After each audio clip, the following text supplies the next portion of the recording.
तो चलो यार, चैप्टर 11 हमारा आज फिनिश करते हैं इसको। Newton of law of cooling के ऊपर क्वेश्चन करेंगे, स्टीफेंस लॉ पढ़ेंगे। ठीक है, वेन्स डिस्प्लेसमेंट लॉ ये भी हम देखेंगे आज। ठीक है ना। सो लास्ट लेक्चर में हमने क्या बात करी थी? हमने हीट ट्रांसफर के मोड्स के बारे में देखा था।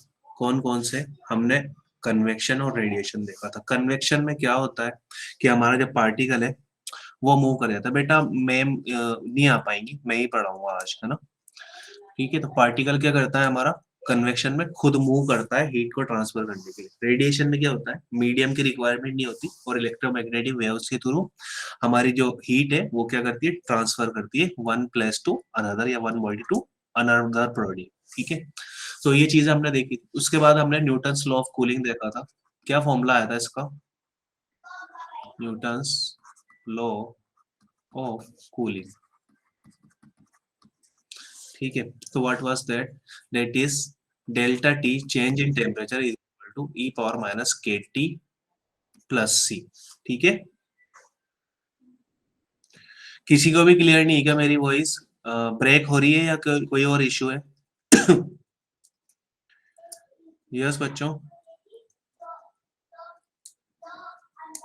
हाँ जी, इट्स क्लियर ना। Alright, very good. ठीक है, सो एक ग्राफ हमारे पास आया था चेंज इन टेम्परेचर में delta T, that is decreasing curve आया था हमारे पास टाइम के साथ में।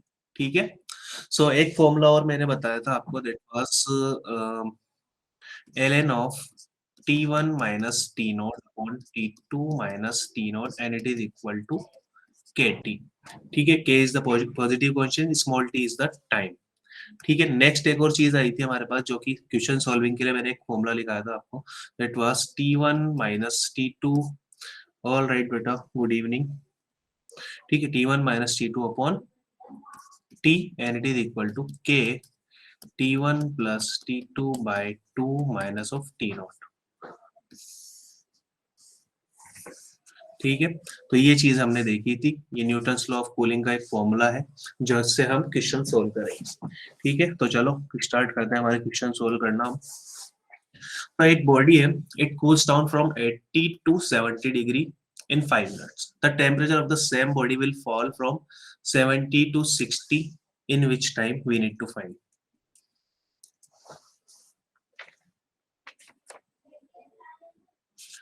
बेटा ये हमारा थर्मल का ही चल रहा है, इसके बाद अभी कैटेगरी स्टार्ट करेंगे। यस, सी।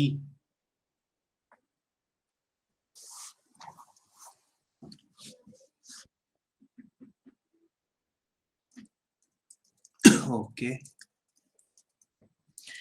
ये भी आ रहा है। देखो सराउंडिंग का टेम्परेचर नहीं दिया हुआ इसमें, देखो ध्यान से। ठीक है, फॉर्मूला लगाओगे T1 minus T2 upon T is equal to k T1 plus T2 by 2 minus T naught. तो सराउंडिंग का टेम्परेचर नहीं पता। ठीक है, कुछ भी मान के सोल्व करोगे तो वो अलग कहानी हो जाएगी। तो देखो एक ग्राफ आया था हमारे पास टेम्परेचर के लिए, delta T is decreasing curve. ठीक है, तो देख रहे हो आप जैसे जैसे जैसे जैसे नीचे आता जा रहा है ना टेम्परेचर, हमारा ग्राफ क्या होता जा रहा है? फ्लैट होता जा रहा है। ठीक है ना। चैप्टर 11 है बच्चे, थर्मल प्रॉपर्टीज ऑफ मेटल। ठीक है, सो पहले 80 पर था, फिर 70 पर आया, कितना टाइम में? 5 मिनट्स। फिर 70 से 60 पर जाएगा, तो अब वो टाइम ज्यादा ही होगा हमारे। ठीक है, इस फॉर्मूले से अगर t naught is equal to 20 degree Celsius रख के भी आप सोल्व करोगे, ठीक है, तब भी आपकी जो वैल्यू आएगी वो नेक्स्ट टाइमिंग की जो आएगी वो मोर देन 5 ही आएगी। T will be more than 5 minutes. ठीक है, तो ऑप्शन नंबर सी हमारा करेक्ट हो जाएगा अकॉर्डिंग टू दिस ग्राफ। ठीक है, तो इस ग्राफ से ही हमें सोल्व करना था इसको। आप इसमें t naught is equal to 20 भी रख के सोल्व करोगे तो 6 मिनट के अराउंड ये कुछ ना कुछ वैल्यू आएगी, 6 पॉइंट समथिंग आ जाएगी। ठीक है, लेकिन हमें यहाँ पर कोई भी न्यूमेरिकल वैल्यू नहीं दी है, तो हम सोल्व क्यों करने बैठेंगे भाई? हमें ग्राफ पता है कि डिक्रीजिंग आता है, एक्सपोनेंशियली डिक्रीज कर रहा है, तो जैसे जैसे डिक्रीज करता जाएगा टाइम की वैल्यू क्या आती जाएगी? बढ़ती जाएगी। ठीक है भाई, एक्सपोनेंशियली डिक्रीजिंग कर्व है ना। यहाँ से इस चीज में वैल्यू लगा के आप सोल्व करोगे ना, तब भी मोर देन 6 आएगा। बेटा सोल्व क्या करें इसको? चलो सोल्व करते हैं। वैसे तो इस चीज से इवेल्युएट कर सकते हैं यार आराम से।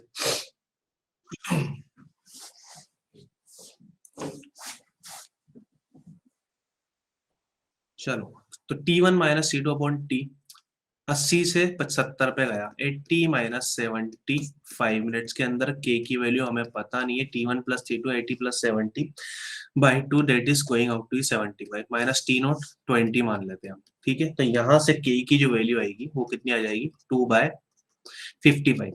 अब 70 टू 60 में कितना टाइम लग रहा है वो हमें चेक करना है। ठीक है, गुड इवनिंग सैम।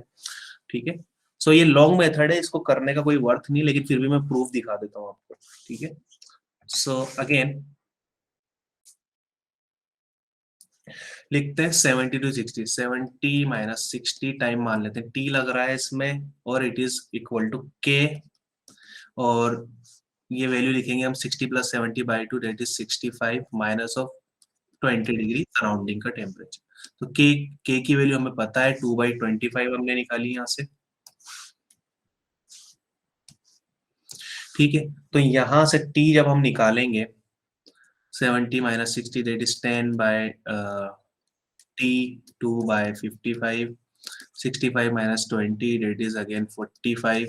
इसको सोल्व करोगे टी के लिए तो ये वैल्यू आएगी आपके पास 55/9, जो कि 6 पॉइंट समथिंग कुछ ना कुछ आएगा।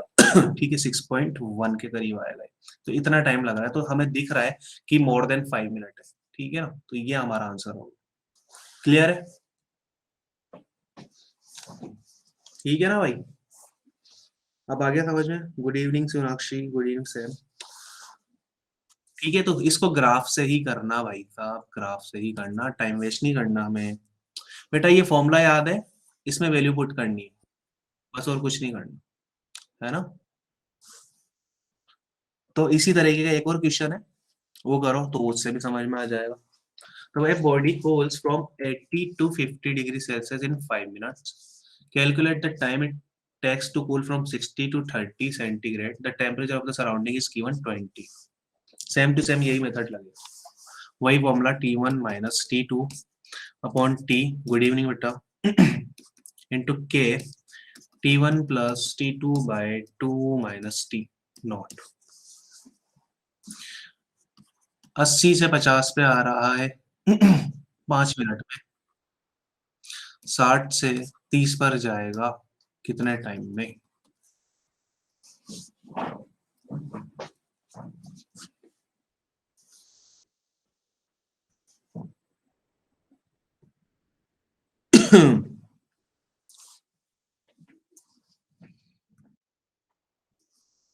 यस बच्चों।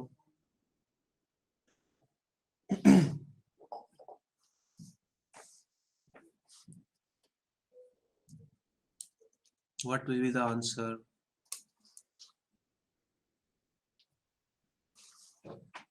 देखो यहाँ से के निकाल लेंगे हम, फिर सेकेंड इक्वेशन में के की वैल्यू पुट करके टी निकाल लेंगे। Yes Sanju, that is 9 minute. Very good. ठीक है, तो फर्स्ट के लिए लगाते हैं, 80 से 50 पे जा रहा है, 80 minus 50 upon t that is 5 minute, and it is equal to के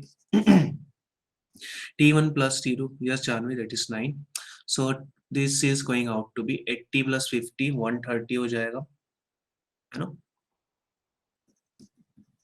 डिवाइडेड बाय 2 माइनस सराउंडिंग का टेम्परेचर दिस। तो यहाँ से K की वैल्यू जो आएगी 2/15 हमारे पास आएगी।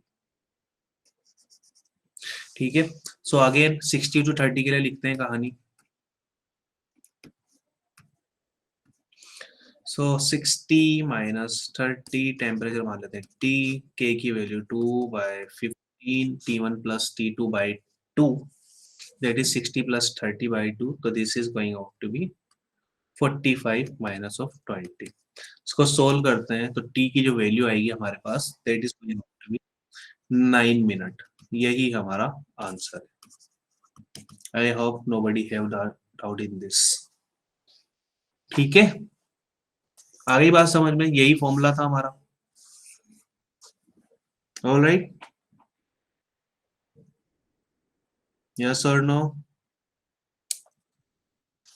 चलो एक और करते हैं इसके ऊपर, फिर आगे बढ़ते हैं। तो an object initially all right बच्चों, वेरी गुड। 50 डिग्री सेल्सियस के ऊपर है, loses is temperature to 40 degree in 5 minute. अब ये 30 पे जाता है नेक्स्ट 10 मिनट में। ठीक है, तो what will be the temperature after next 10 minute?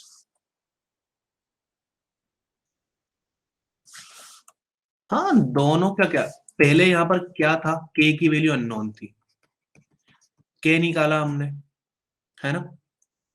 अब के अननोन था तो के निकाल लिया।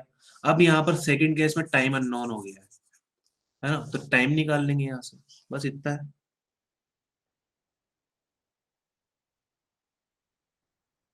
हाँ, टी नोट यहाँ पर गिवन नहीं है, टी नोट नॉट गिवन है। T note is not given है, टी नोट भी फाइंड आउट करना पड़ेगा, इसीलिए 3 स्टेप दिए। 50 से 40 पर आ रहा है 5 मिनट में, फिर 30 पर जा रहा है 10 मिनट्स में। ठीक है, फिर कितने पे जाएगा नेक्स्ट 10 मिनट में, वो हमें फाइंड आउट करना है।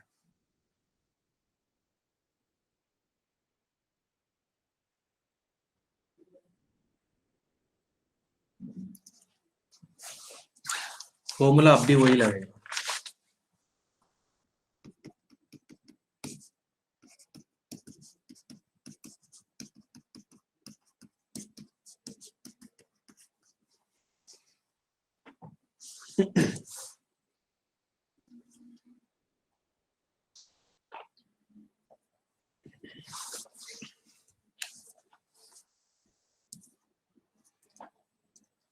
यस,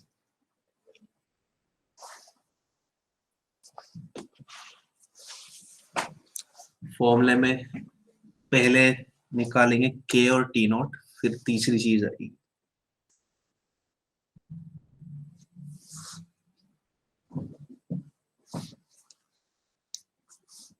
पचास से 40 के लिए लिखोगे तो दो अननोन है, दो इक्वेशन बनाओ पहले। ठीक है, के भी अननोन है ना, और टी नोट भी अननोन है। ठीक है, तो 40 से 50, इनिशियल टेम्परेचर 50, फाइनल 40, टाइम ले रहा है इसमें 5 मिनट। के की वैल्यू में पता नहीं है, T1 plus T2, 40 plus 50, 90/2, that is 45 minus of T note. इसको सोल्व करेंगे। This is 2K minus of T note, this is equation number. Next अब हम लिखते हैं चीजें। 150 तो नहीं आएगा बच्चे। टेम्परेचर बढ़ कैसे जाएगा भाई, देखो डिक्रीज हो रहा है, 50 से 40, 40 से 30, अब 30 से 150। सोर्स थोड़ी लगा दिया हमने कोई, हीट सोर्स तो नहीं लगाया। ठीक है, नेक्स्ट अब हम बात करते हैं 40 टू 30 के बारे में। ठीक है, तो 40 माइनस 30 अपॉन टाइम कितना लग रहा है, 10 मिनट। ठीक है, सो 20 भी नहीं आ रहा, 20 से ऊपर आएगा थोड़ा सा। दिस इज के 45, 40 प्लस 30/2, दैट इज 70/। अच्छा यार, तुम है ना ऐसे कर रहा हूँ, ऐसा आंसर पूछ रहा हूँ, है ना, ऊपर नीचे बता है। चलो कोई बात नहीं। ठीक है, सो 45, 35 माइनस टी नॉट, है ना, यही आएगा। 40 plus 30/2, that is 35 minus T not, this is equation number 2। अभी बनाते हैं इसको। This is 1 is equal to के 35 माइनस टी नॉट, बेटा 25 पॉइंट प्लस 1.67 है, 25 प्लस 1.67।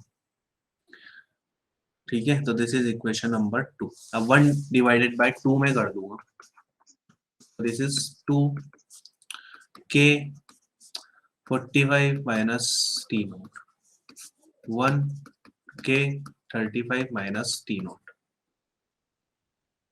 हाँ, 26.67। तो K से K की धज्जियां बढ़ा देंगे हम, तो टी नॉट यहाँ से हम निकाल सकते हैं, that is going out to be 25 degree Celsius. तो फ्रॉम इक्वेशन 1 से हम फाइंड आउट कर सकते हैं K की वैल्यू। K की वैल्यू आएगी 1/10। अब बात करते हैं 30 से T डैश टेम्परेचर की, जो कि 10 मिनट में हम पहुंच रहे हैं वहां पर। तो लिखते हैं 30। हाँ, ये चैप्टर हमारा थर्मल तो हो गया ऑलमोस्ट। एक विंस डिस्प्लेसमेंट स्टीफन लो ये बच रहा है, वो करवा के फिर नेक्स्ट चैप्टर स्टार्ट करेंगे। ये लास्ट क्वेश्चन है इसका, स्टीफन के ऊपर आ रहा है। 30 minus of t dash divided by t. T की value 10 minute and it is equal to k की value 1/10। 30 plus t dash divided by 2 minus of t naught. T naught आया कितना, 25। टी डैश के लिए इसको सोल्व करेंगे, 10 से 10 को उड़ा देना, है ना। सो सोल्व करोगे टी डैश के लिए इसको, तो this is going out to be 80/3 इसकी वैल्यू आएगी, जो कि होती है 26.67 डिग्री सेल्सियस। ये हमारा आंसर आएगा। ठीक है, आ गई बात समझ में? यस, क्लियर है ना? ऑलराइट, बढ़िया। चलो स्टीफन स्लो की तरफ। स्टीफन स्लो क्या बोलता है? ओके बच्चों,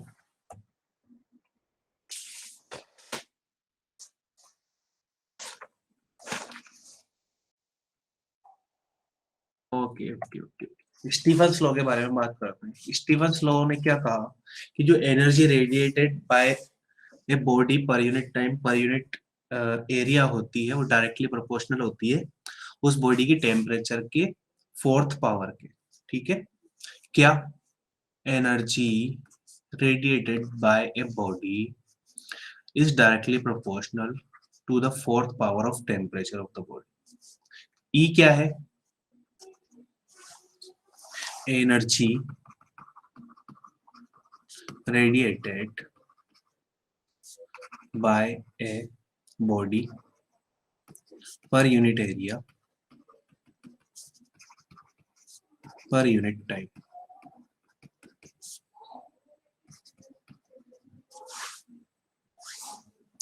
ठीक है, सो ये स्टीफंस का लॉ है, और ये क्या है? बॉडी का एब्सोल्यूट टेम्परेचर।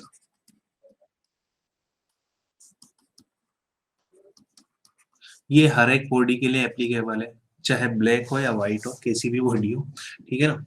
सो यहाँ पर से प्रोपोर्शनलिटी हटाएंगे, तो E is equal to sigma T power 4 आएगा। सिग्मा क्या है? कांस्टेंट है, और इसको हम प्यार से स्टीफंस कांस्टेंट बोलते हैं। ठीक है, तो this is having value 5.67 10 to the power -8 5 6 7 8। इसकी यूनिट क्या हो जाएगी? इसकी यूनिट क्या हो जाएगी बताओ? ये एनर्जी नहीं है सिंपली, ये एनर्जी पर यूनिट एरिया पर यूनिट टाइम है ना।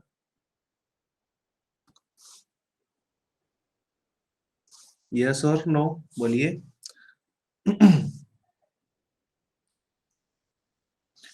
ऑलराइट, तो जूल पर एरिया पर यूनिट टाइम, और ये केल्विन की पावर 4 नीचे जाएगी, तो ये इसकी यूनिट।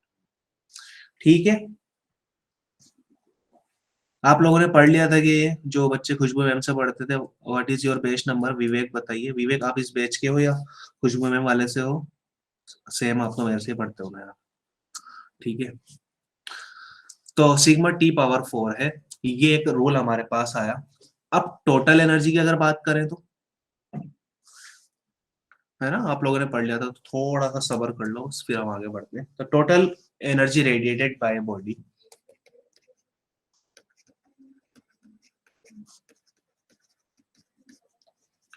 ठीक है, तो कोई एक बॉडी में लूं तो उसने कितनी एनर्जी रेडिएट की होगी? आ, हाँ बेटा, वेरी गुड।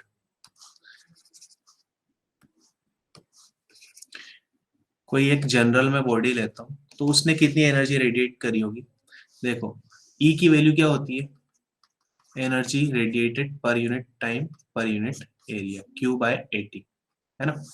सो यहाँ से लिखेंगे हम, तो ये हो जाएगा sigma A T power 4 into time. ठीक है, अच्छा बेटा, ठीक है, तो इसमें कंटिन्यू हो ही रहा है आपका, कोई इशू नहीं है। ठीक है, तो अब यहाँ पर हमारी हर एक बॉडी की इमिसिविटी और एब्सॉर्बिविटी अलग अलग होती है। ठीक है ना, ब्लैक बॉडी की तो 1 हो जाती है, तो इसके लिए यहाँ पर हम लिखेंगे ई एक कोफिशिएंट। ठीक है, इमिसिविटी ऑफ द बॉडी, जो कि 1 से कम होगा। ब्लैक बॉडी के लिए ये क्या रहता है, 1 रहता है ना। तो ये जनरल बॉडी के लिए बात करी जा रही है, उसने इतनी एनर्जी रेडिएट करी। अगर मैं ब्लैक बॉडी की बात करूं तो E की वैल्यू उसके लिए क्या हो जाती है 1, तो sigma A T raise to the power 4 T टी। ठीक है, E is equal to 1 black body. ठीक है, तो ये स्टीफंस का रूल है, एब्सोल्यूट टेम्परेचर की फोर्थ पावर के डायरेक्टली प्रोपोर्शनल होती है energy radiated per unit time per unit area. ठीक है, तो नेक्स्ट अब हम बात करते हैं इसके ऊपर क्वेश्चन करने की। गुड इवनिंग बेटा। तो एक स्टार दिया हुआ है, total radiant energy per unit area हमें फाइंड आउट करनी है।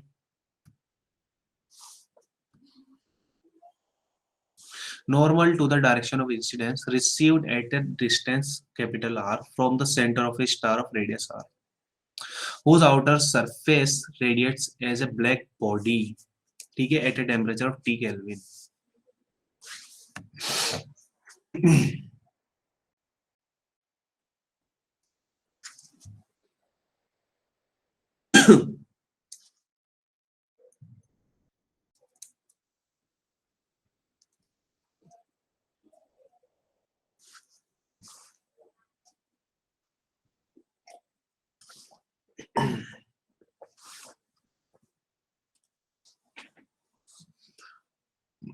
हाँ जी, तो एक स्टार है,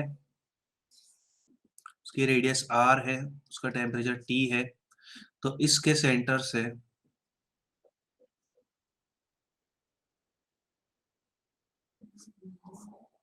R डिस्टेंस के ऊपर पर यूनिट एरिया के ऊपर कितनी एनर्जी पहुंच रही होगी वो हमें फाइंड आउट करना है।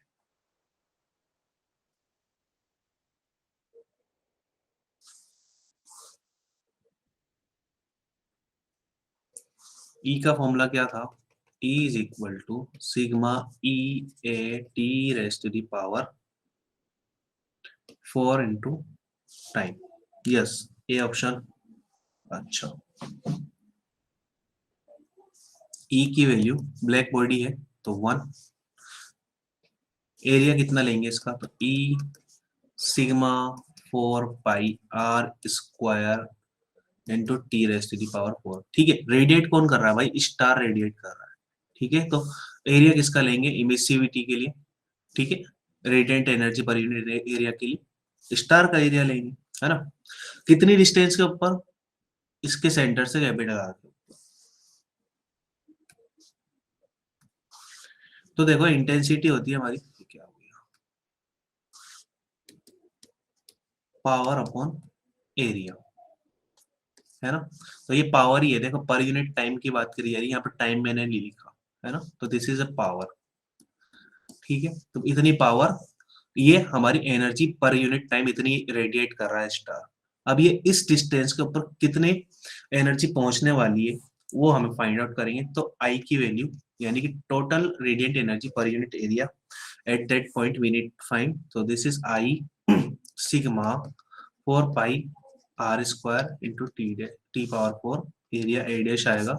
किस एरिया के ऊपर बात करी जा रही है, 4 पाई कैपिटल आर स्क्वायर के ऊपर, इतने पूरे एरिया के ऊपर बात करी जा रही है। ठीक है, चारों तरफ से पहुंचेगी भाई, तो 4 पाई से 4 पाई खत्म, तो जो आई की वैल्यू आएगी sigma R square T power 4 upon R square हमारे पास है। ठीक है, ये किस ऑप्शन में मैच कर रही है, this is matching option number है, तो this is our answer.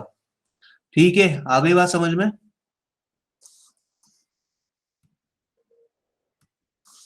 Yes, clear है, ऑल राइट, बढ़िया, वेरी गुड। अब हम बात करते हैं बच्चों वीन्स डिस्प्लेसमेंट लॉ की। ठीक है, ओके, वेरी गुड। ठीक है, तो वीन्स डिस्प्लेसमेंट लॉ क्या बोलता है, इन्होंने बोला कि अगर हम टेम्परेचर इंक्रीज कर रहे हैं ना तो हमारी वेवलेंथ डिक्रीज हो जाती है ना।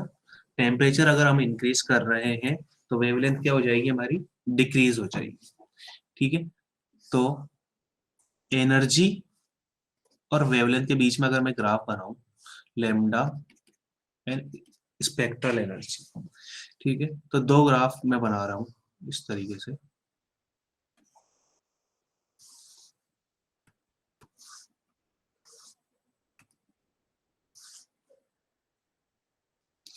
ठीक है, तो एक पीक पॉइंट दिख रहा है आपको, जहां पर जो हमारी रेडिएंट एनर्जी है वो मैक्सिमम है ना, वो यहाँ पर भी रेडिएंट एनर्जी क्या है, मैक्सिमम है। पीक पॉइंट के ऊपर किसी एक पर्टिकुलर लेमडा के लिए हमारी रेडिएंट एनर्जी मैक्सिमम हो रही है। ठीक है, तो मैं इसको बोल देता हूँ लेमडा m1, इसको मैं बोल देता हूँ लेमडा m2। ये कहानी हो रही है हमारी T1 टेम्परेचर के ऊपर, तो ये कहानी हो रही है हमारी T2 टेम्परेचर के ऊपर। यानी कि जब मैंने टेम्परेचर बढ़ाया ना,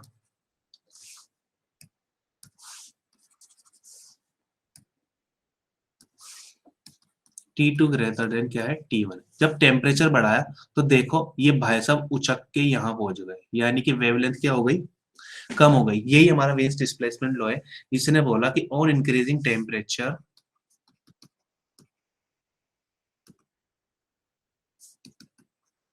ठीक है, wavelength corresponding to maximum energy, wavelength, ठीक है, वेवलेंथ की बात करी जा रही। अब कौन सी वेवलेंथ की बात करी जा रही, जिस वेवलेंथ के ऊपर जो हमारी बॉडी मैक्सिमम एनर्जी रेडिएट कर रही है ना, देखो यहीं पर मैक्सिमम एनर्जी रेडिएट कर रही है और यहाँ पर भी कर रही है। ठीक है, उस वेवलेंथ की बात करी जा रही, तो टेम्परेचर और increasing temperature wavelength correspond to maximum energy.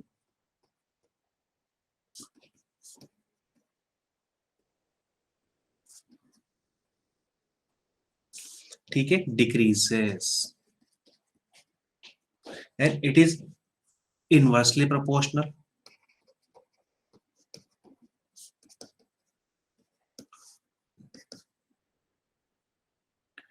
बेटा वेवलेंथ जो हमारी एनर्जी रेडिएट हो रही है ना, उसकी वेवलेंथ डिक्रीज होगी। वेवलेंथ तो अपनी अपनी जगह रहती है ना, एनर्जी है ना, ये देखो अब एनर्जी भी कम हो गई जैसे ही हमने टेम्परेचर कम बढ़ाया ना।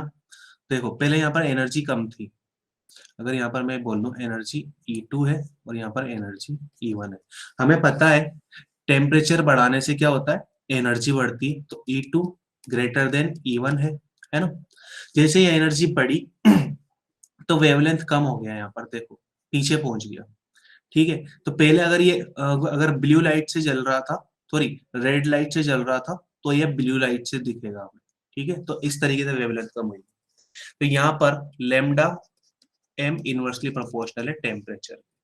ठीक है, तो प्रोपोर्शनली हटाएंगे lambda m t and it is equal to क्या आ जाएगा, कांस्टेंट आ जाएगा हमारा, और कांस्टेंट कहलाता है हमारा Wien's displacement. Veins displacement, yes एक सेकंड बता रहा हूँ।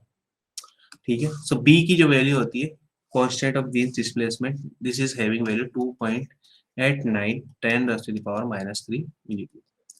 ठीक है, तो देखो एक ग्राफ हमें दिया हुआ है, कोई बॉडी है, एनर्जी रेडिएट कर रही है किसी पर्टिकुलर लेमडा के लिए, किसी पर्टिकुलर वेवलेंथ के लिए, है ना। तो यहाँ पर पहले ग्राफ था हमारा ये व्हाइट वाला, T1 टेम्परेचर के ऊपर। ठीक है, लेफ्ट इसकी मैक्सिमम एनर्जी के करेस्पॉन्डिंग,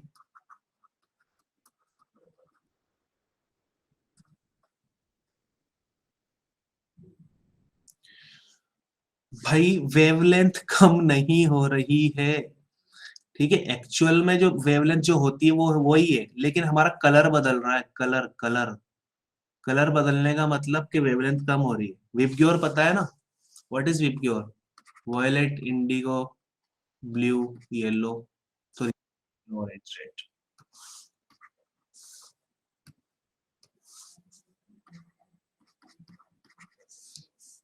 ठीक है, यस, तो इधर जा रहे हो तो लेमडा हमारा इंक्रीज कर रहा है, तो इसका मतलब टेम्परेचर क्या होना चाहिए, डिक्रीज होना चाहिए। ठीक है, उसी तरीके की कहानी है। ठीक है, ये विंस डिस्प्लेसमेंट लो है बच्चों। ठीक है, आपने एनर्जी बढ़ा दी, तो पहले ब्लू से अगर ये जल रहा था तो अब आपको रेड रेड दिखेगा। ठीक है ना, सॉरी पहले रेड दिख रहा था तो अब ब्लू ब्लू दिखेगा। ठीक है, क्योंकि जैसे ही टेम्परेचर बढ़ाओगे लेमडा कम हो जाएगा, यही डिस्प्लेसमेंट का लो है। वो किसी एक पर्टिकुलर वेवलेंथ के लिए बात करी जा रही है मैक्सिमम एनर्जी के ऊपर। ठीक है, यहाँ पर भी एनर्जी है, यहाँ पर भी है, हर एक जगह है, और हर एक जगह पे एक लेमडा है। लेकिन हम बात किसकी कर रहे हैं, मैक्सिमम एनर्जी की, मैक्सिमम एनर्जी। ठीक है, the wavelength corresponding to maximum energy is decreasing. ठीक है, सो ये है हमारा वेन्स डिस्प्लेसमेंट लॉ। टेम्परेचर कम करोगे तो रेड की तरफ हमारा कलर शिफ्ट होने की तरफ जाएगा। ठीक है, तो इसके यूज क्या हो सकते हैं? जो एस्ट्रोनॉमिकल बॉडीज होती है या ऑब्जेक्ट्स होते हैं उनके टेम्परेचर हम फाइंड आउट कर सकते हैं। ठीक है, determining temperature of astronomical objects.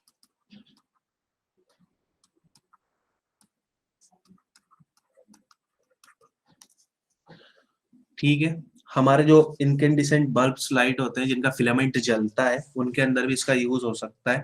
ठीक है, टेम्परेचर कम ज्यादा करोगे तो अलग अलग दिखेगा। हाँ, उसके अंदर वो है।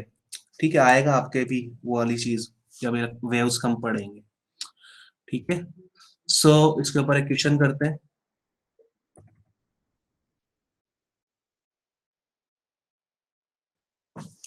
ये टेम्परेचर क्या है भाई? एब्सोल्यूट टेम्परेचर है।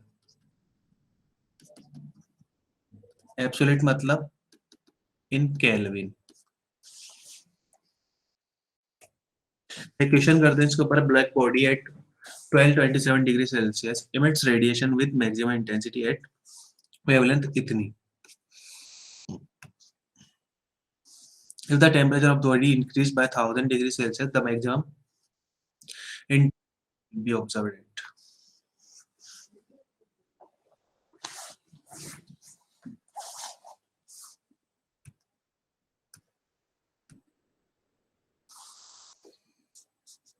T1 1227 डिग्री सेल्सियस केल्विन में बदलोगे 273 ऐड करोगे तो ये कितना हो जाएगा? 1500 केल्विन।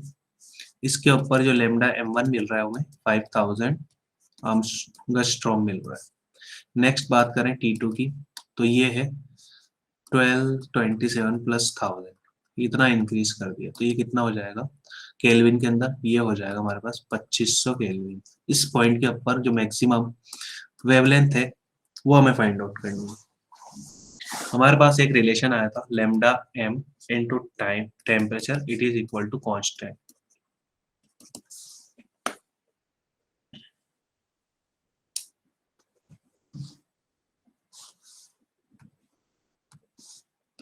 तो lambda m1 T1 lambda m2 T2 हमें फाइंड आउट करना है। सी थोड़ी सी गलती हो गई।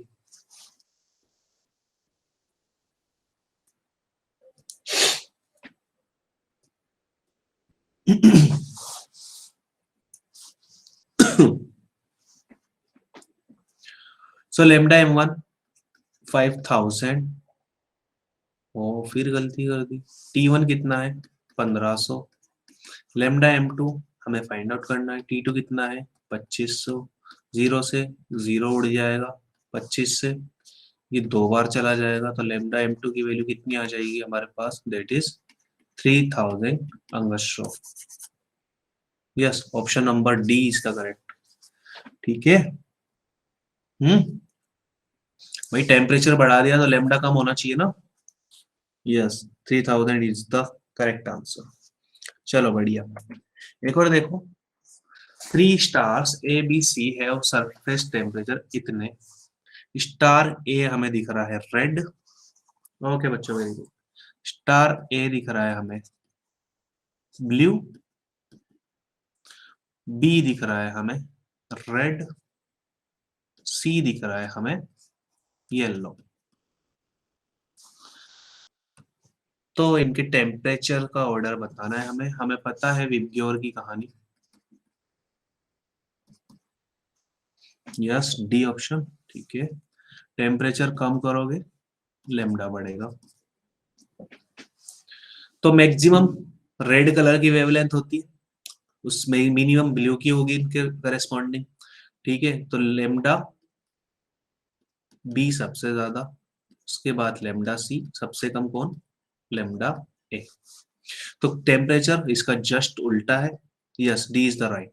तो टी ए सबसे ज्यादा, टी सी उसके मॉडरेट में और टी बी सबसे कम। तो option number D is the correct answer. Yes बच्चों, वेरी गुड।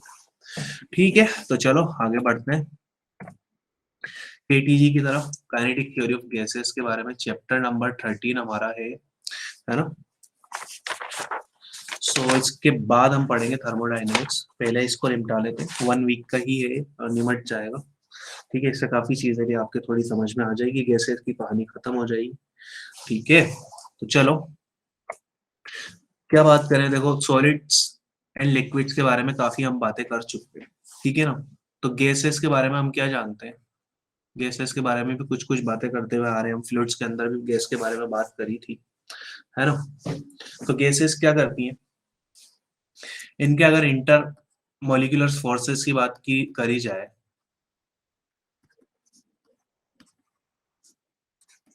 तो क्या होता है, यस ये कोलाइड करती है, सही बात है। इंटर मॉलिक्यूलर फोर्सेस जो होते हैं वो बहुत कम होते हैं, ठीक है, वीकेस्ट होते हैं इसके अंदर। ठीक है, इसीलिए इसके जो मॉलिक्यूल्स हैं वो फ्रीली मूव कर सकते हैं। यस, इसमें एटम मॉलिक्यूल्स कोलाइड करते हैं, सही बात है। वो पोस्टुलेट्स के अंदर हम देखेंगे सारी कहानी। ठीक है, अभी छोटी छोटी बातें कर रहे हैं। तो गैस ये करती है, अगर प्रेशर वॉल्यूम और टेम्परेचर की करस्पॉन्डिंग हम बात करें, प्रेशर और टेम्परेचर की, ठीक है, तो इनमें से कोई भी एक क्वांटिटी अगर हम छेड़ेंगे ना, तो गैस से इसकी बाकी क्वांटिटी भी आराम से सिग्निफिकेंट अमाउंट के अंदर चेंज होगी। ठीक है, एक दूसरे के ऊपर ये इंटर रिलेटेड होती है ना। लेकिन लिक्विड और सॉलिड के अंदर ऐसा नहीं होता था, टेम्परेचर काफी ज्यादा बढ़ाना पड़ता था तब जाके उसके वॉल्यूम में या चेंज होता था। ठीक है, यहाँ पर प्रेशर भी बढ़ाओगे तो वॉल्यूम घट जाएगा, है ना। टेम्परेचर बढ़ाओगे तो और कुछ कहानियां होने लग जाएगी प्रेशर बढ़ जाएगा, वॉल्यूम भी बढ़ सकता है ना। सो यहाँ पर slight change in this quantity makes the significant amount of changes in the gases. ठीक है, slight change makes significant change in,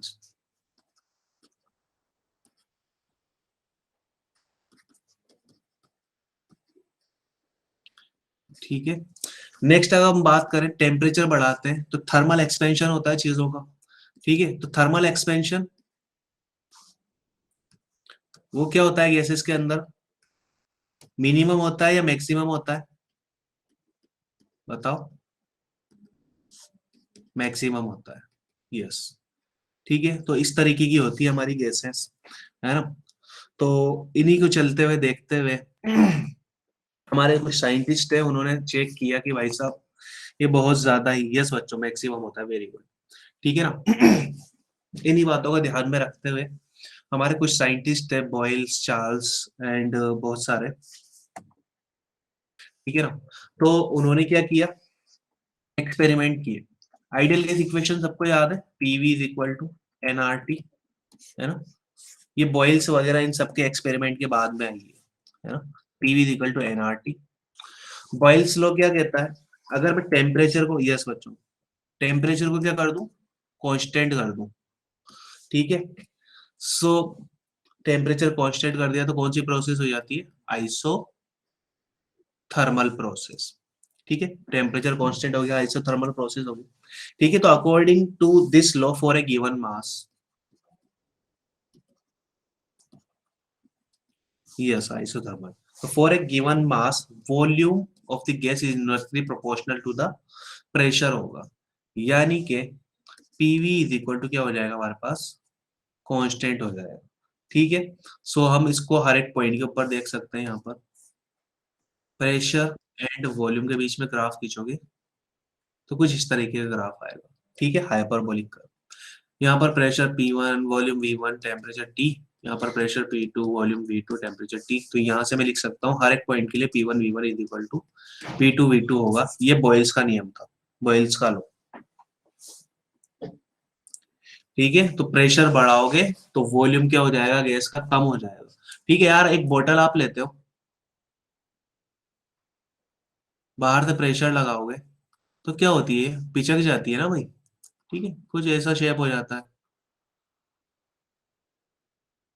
बेटा ये बॉयल्स लॉ की बारी चल रही है, अभी हमारा केटीजी स्टार्ट किया है हमने बस। ठीक है, ज्यादा बातें कुछ नहीं हुई है, गैसेस की थोड़ी बहुत बात की है, गैस क्या होती है। ठीक है ना, तो बॉयल्स लॉ अब हम पढ़ रहे हैं, बॉयल्स लॉ आपने पढ़ा भी होगा वैसे भी। ठीक है, तो टेम्परेचर क्या हो जाता है, कांस्टेंट हो जाता है, आइसोथर्मल प्रोसेस होती है। ठीक है, तो for a given mass volume inversely proportional होता है प्रेशर के, तो पीवी इज इक्वल टू क्या आ जाएगा, कांस्टेंट आ जाएगा, है ना। इतनी बातें की है अभी बॉयल्स लॉ के बारे में। फिर अब हम बात करते हैं, तो बॉयल्स लॉ को कैसे याद रख सकते हो आप, इसको आप याद रख सकते हो बीटी से। फिर बात करते हैं हम चार्ल्स लॉ की। चार्ल्स ने क्या करा, प्रेशर को कांस्टेंट कर दिया। उसने बोला कि बॉयल्स आप टेम्परेचर कांस्टेंट कर रहे हो, बीटी, ये थोड़ा सा एब्रिविएशन दे रहा हूं मैं कि आप इससे याद रख सकते हो, बॉयल्स लॉ ने टेम्परेचर को कांस्टेंट किया इसलिए बीटी, है ना। चार्ल्स चार्ल्स ने प्रेशर कांस्टेंट किया इसलिए सीपी। ठीक है, तो प्रेशर कौन है इसमें, कांस्टेंट। ठीक है, तो कौन सी प्रोसेस, आइसोबैरिक प्रोसेस। तो नेक्स्ट अब हम बात करें, तो for a given mass M constant, तो हमारा जो वॉल्यूम है डायरेक्टली प्रोपोर्शनल होगा किसके, टेम्परेचर के। ग्राफ निकालेंगे वॉल्यूम टेम्परेचर के बीच में, तो क्या आएगा, एक स्ट्रेट लाइन आएगा। ठीक है, तो V1 T1 V2 T2। ठीक है, तो ये ग्राफ हमारे पास आएगा, तो V upon T is equal to क्या हो जाएगा, कांस्टेंट हो जाएगा हमारे पास। ठीक है ना, तो V1 upon T1 and it is equal to V2 upon T2। Yes बच्चे, दैट इज करेक्ट। ठीक है, तो यही बात है। नेक्स्ट हम बात करते हैं गैलो-सेक लॉ की। इन्होंने बात करी भाई जीवी की, है ना। जीवी मतलब गैलो-सेक ने वॉल्यूम को क्या कर दिया, कांस्टेंट कर दिया, वॉल्यूम कांस्टेंट। ठीक है, अब प्रेशर टेम्परेचर बढ़ाओ घटाओगे, तो प्रेशर टेम्परेचर के साथ में घटेगा या बढ़ेगा, एक इंक्रीज होगा या डिक्रीज होगा। ठीक है, तो ये प्रोसेस कौन सी होती है, यस, आइसोकोरिक प्रोसेस। ठीक है, तो for a given mass of gas, pressure directly proportional होगा टेम्परेचर के, यानी कि पी अपॉन टी क्या हो जाएगा, कांस्टेंट हो जाएगा। इसके लिए भी एक सिंपली स्ट्रेट लाइन हमारे पास आएगी।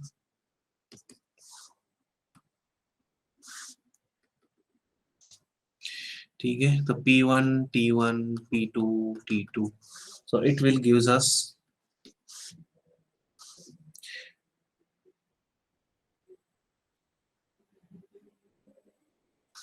ठीक है, तो P1 upon T1 and it is equal to P2 upon T2। ठीक है, सो ये कहानी होगी, है ना। तो ये गैलो-सेक्स लॉ है, ये इसको प्रेशर लॉ भी बोलते हैं। तो तीनों लॉज को हम आराम से याद कर सकते हैं, बॉयल्स का बीटी, चार्ल्स का सीपी एंड गैलो-सेक का जीवी, आराम से ध्यान रह जाएगा। ठीक है ना, बीटी सीपी एंड जीवी। ठीक है, सो नेक्स्ट अब हम बात करते हैं एवोगाड्रोस लॉ की। वो बोलते हैं कि आप प्रेशर वॉल्यूम टेम्परेचर तीनों को कांस्टेंट कर दोगे, प्रेशर वॉल्यूम टेम्परेचर, अगर ये तीनों चीजें कांस्टेंट हैं, तब क्या होगा, हमारे जो नंबर ऑफ मोल्स है, number of molecules of gases, वो क्या हो जाते हैं, रिमेन्स कांस्टेंट हो जाते हैं। ठीक है, यानी कि N1 इज इक्वल टू क्या हो जाएगा, N2।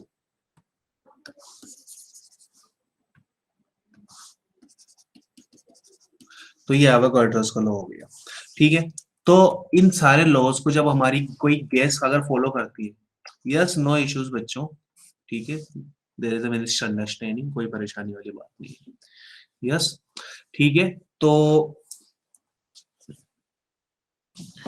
a gas which obeys the gas laws such as Boyle's law, no issues बेटा, कोई दिक्कत नहीं, a gas which obeys the gas laws, कौन कौन से गैस लॉ, बॉयल्स लॉ,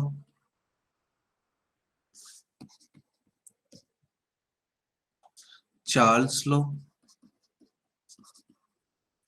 या गैलो-सेक्स लॉ,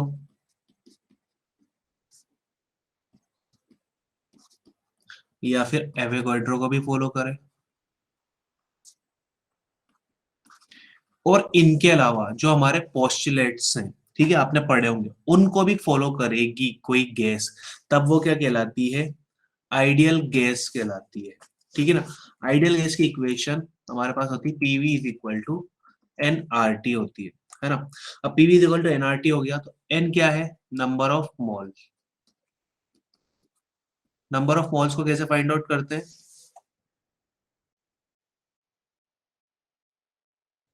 आइडियल गैस होता ही नहीं है एक्चुअल में। ठीक है, क्योंकि इसके अंदर हमने मासेस को ही मान लेते हैं, नेग्लिजिबल मास की मान लेते हैं, तो गैस का मास तो कुछ कुछ तो होता ही है। ठीक है, तो जो हल्की गैस है वो आइडियल गैस के पास जा सकती है, but perfectly ideal condition show करे ऐसी कोई गैस नहीं है।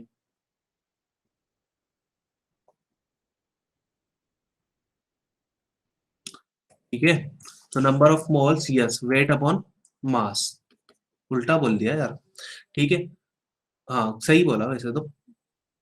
Molecular mass of the body divided by given mass of the body, mass of gas upon molecular मास।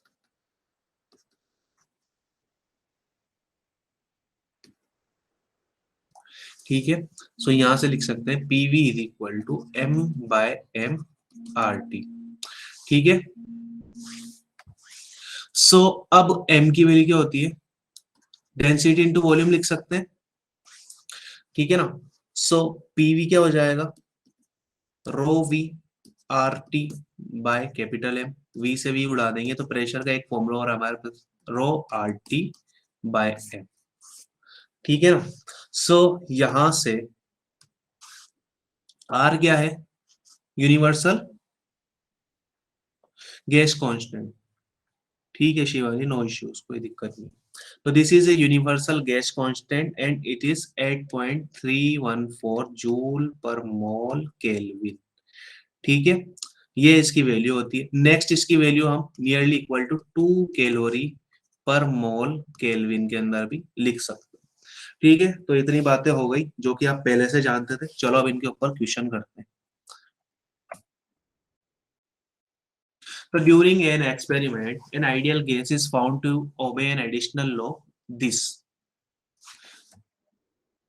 इसके अंदर क्या करा? PV is equal to NRT, ideal gas equation थी हमारी। PV is equal to number of mole की value हमने यहां से लिख दी, given mass upon molecular mass of the gas. ठीक है, mass rho is equal to mass upon volume होता है, तो इससे मास का फॉर्मूला लिख दिया हमने, रो इनटू वॉल्यूम। वॉल्यूम से वॉल्यूम को उड़ा दिया तो प्रेशर के लिए एक फॉर्मूला आया हमारे पास, rho r t by M. इतनी सी बात की है बस। ठीक है,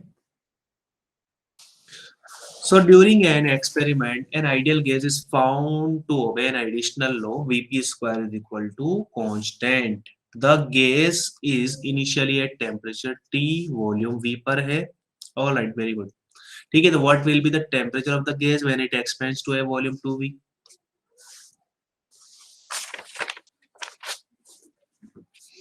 Okay, C.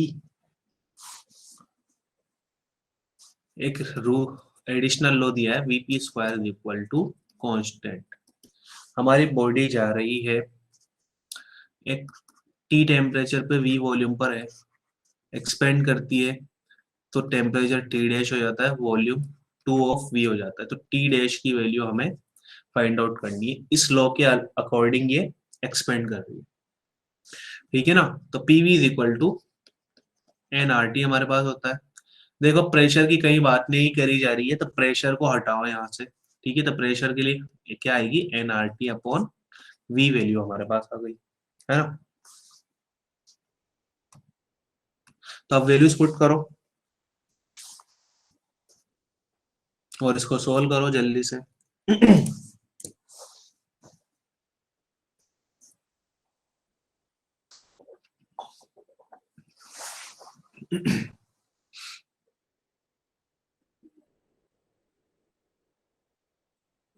हाँ जी,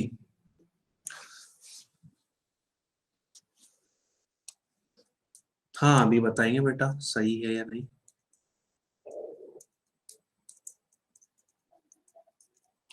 और बच्चों के भी जवाब आ जाए।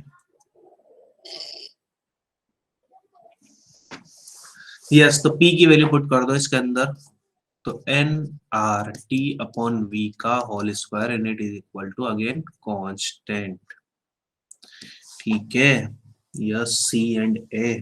ठीक है, सो एन आर टी का square divide by v square, तो वी से वी की धज्जियां उड़ जाएगी, तो एन आर टी का whole square divide by v, ये कांस्टेंट हमारे पास बचेगा।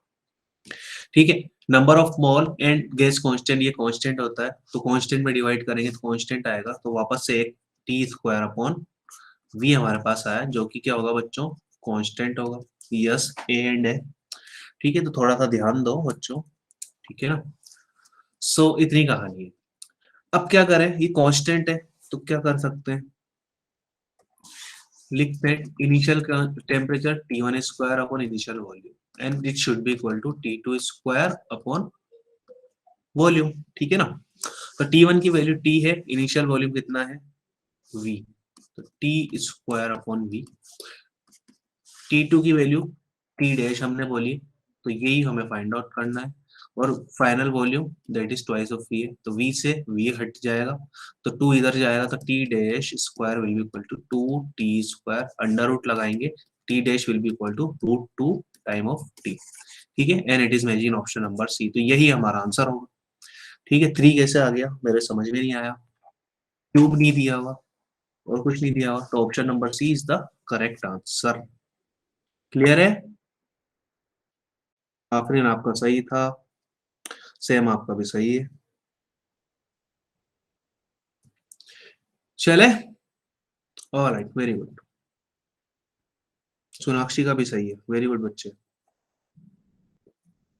नो इश्यू, सही है, सी सही है, बहुत अच्छे। तो एक और करते हैं, a vessel contains two non-reactive gases neon and oxygen, the ratio of their partial pressure is 3:2, the ratio of number of molecules we need to find.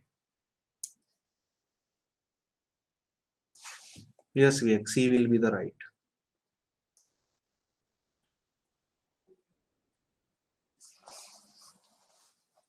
तो pressure of neon and pressure of O2 हमें दिया हुआ है कितना, 3:2, PV equal to nRT होता है।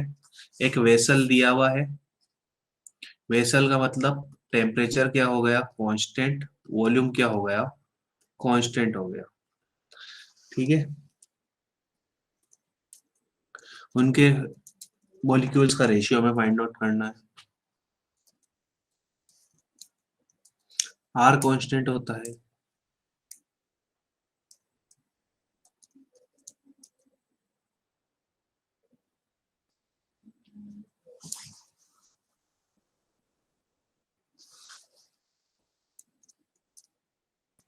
Yes.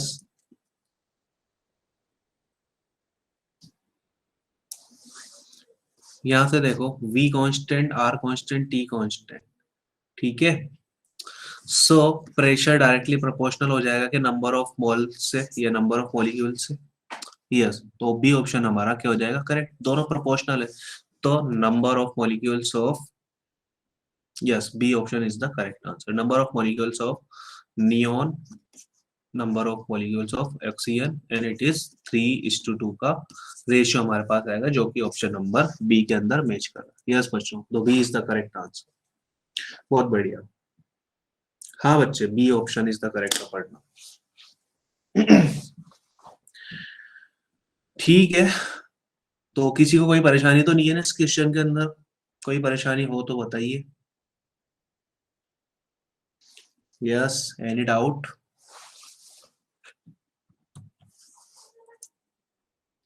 Alright, बढ़िया, very good. ठीक है बच्चों,